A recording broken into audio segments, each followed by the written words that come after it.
Bonjour et bienvenue dans ce tutoriel consacré à la déclaration des traitements et salaires.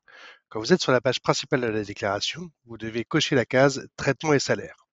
En principe, cette case est déjà précochée par l'administration fiscale qui a déjà connaissance des salaires que vous avez perçus en 2023.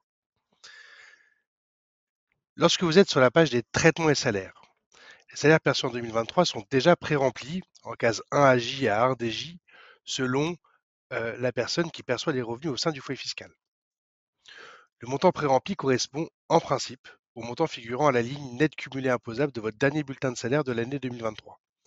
Il vous appartient de vérifier la cohérence des montants pré-remplis par l'administration fiscale et ceux figurant sur votre bulletin de salaire. En cas de différence, vérifiez que vous n'avez pas perçu des indemnités journalières de caisse primaire d'assurance maladie, par exemple. Les allocations chômage sont à déclarer sur les cases 1AP à 1DP. Concernant vos frais professionnels, s'ils représentent moins de 10% de votre salaire imposable, ne faites rien. L'administration fiscale appliquera automatiquement un abattement de 10% sur le montant du salaire net imposable.